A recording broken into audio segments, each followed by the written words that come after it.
This career credibility hack is the single most effective thing you can do to transform your career in a positive way, and it's way easier to do than most people think. Credibility is critical to your success. The entire business world is built on trust, and credibility is a cornerstone to trust. If people don't believe you're credible, then it doesn't matter how hard you try, no one is going to trust you. I've been building businesses for 25 years. I've taken multiple companies public. I've grown them to 180 million in annual revenue, done more than 100 acquisitions, and written 3 best-selling books. And yet, if I was to start telling you how to cook the perfect fine dining meal or what the latest look on the Paris runways are, I would have zero credibility in that space. And you, quite rightly, should not listen to me. Really. So what is this credibility hack that changes everything? It's getting a board seat. And before you say, but I'm not a 60-year-old man with grey hair, I'm going to show you how simple this actually is, whatever stage of your career you're at and whatever you look like. I'm going to give you examples of people all around the world who have done this and got amazing results. But before we do that, why does this work? The one thing we all have is a finite amount of time on this planet, and it's ticking down. So anything that you can do to fast track the progress and save us time is important. Trust takes time, and people use shortcuts to get there. On Instagram, we look at people's follower accounts. We see them driving around in Lambos, flexing their fancy watches, and whilst we don't know them, we're hardwired to believe social proof.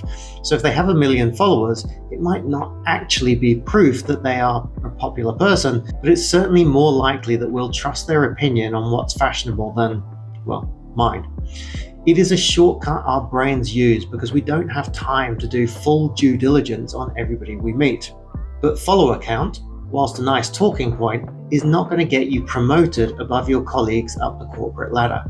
If you're a serious professional and you're serious about your career, then the place you need to be is LinkedIn, not Instagram.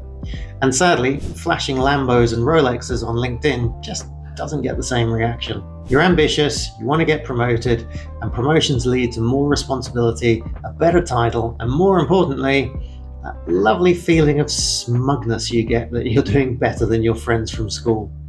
But the person who makes the decision has to question whether you can handle the extra responsibility. If you mess it up, they're going to look real bad and potentially even lose their own job. And so often they'll decide not to risk it and give the role to somebody else. No promotion, no extra money, no feeling smug. But now imagine that it pops up on people's LinkedIn feeds that you have recently joined the board of another company.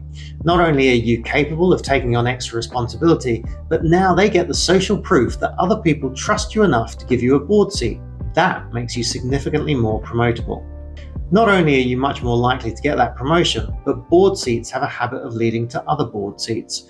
The sooner you can get on them, the more experience you can get. The more career opportunities will suddenly start opening up in front of you. More opportunities, more money, more feeling smug. So what does it mean to have a board seat? We all know that big companies have big boards of directors overseeing the needs of all stakeholders, including shareholders.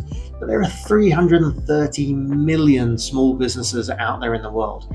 On top of that, there are non-profits, charities, sports organizations, housing associations, and any number of others that are out there that either have a board or could benefit from having a board. Assuming you've never sat on a board before, your first board seat is likely to be a voluntary position.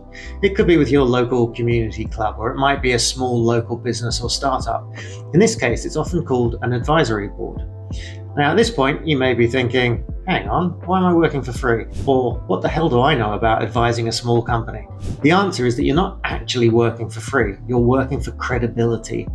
And you can then leverage that and turn it into money later. The second answer is a little bit more complicated, and I'll do a full video on it another time. But the short answer is that despite being called an advisory board, you're not actually going to do much advising. Most of what you're doing is going to be asking questions and holding the founder accountable to what they tell you that they're going to do. Sitting on an advisory board means you immediately get to update your LinkedIn profile, which completely changes the way your current network, colleagues, and boss will look at you. But an advisory board is also an incredibly effective way to meet cool people, learn about small business, and learn about new products and new industries. This is all gold when it comes to understanding what your own company is going to be looking for in the people it promotes into positions of more responsibility. Another perk of a board advisory is that it doesn't take up a lot of time, typically no more than an hour or two per month. Not bad for something that's going to boost your credibility so significantly and get you promoted ahead of your peers.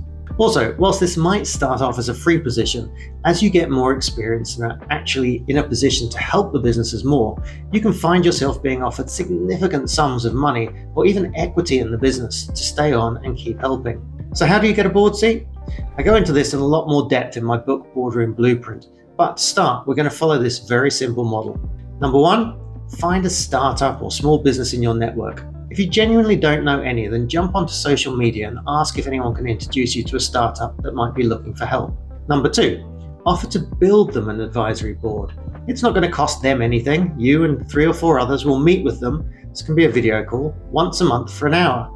This is going to be super low key, not intimidating at all. You'll ask them some questions, maybe introduce them to a few potential clients or partners in your network. Number three, when you do find one that says yes, and you may need to kiss a few frogs first, your next job is to go out to your network and say, hey, I'm working with a really cool startup in this industry, and I'm looking for 3 or 4 people to help join me in this advisory board.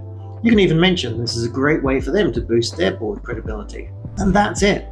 Now the most important thing is to update your LinkedIn profile, sharing with people that you are thrilled to join the board of XYZ company. And if you really want to learn how to become a great board member and connect with a global community that can help and support you in this journey, then go and check out veblendirectors.com or do a search for Veblen Director Program. And every week you'll see our members posting about their new board seats. I started this video by telling you that this is the single most effective thing that you can do to boost your career. And it certainly is. I've yet to see anything better.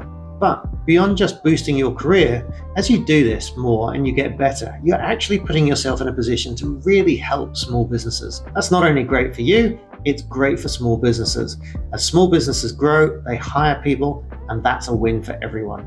If you cannot do this, that's fine. Stay in your comfort zone, watch your colleagues get promoted ahead of you. If you found this useful, you don't need to subscribe, you don't need to like this video, you don't need to hit the notifications, don't watch any more videos, just get out there and get after it, and let me know when you get your first board seat.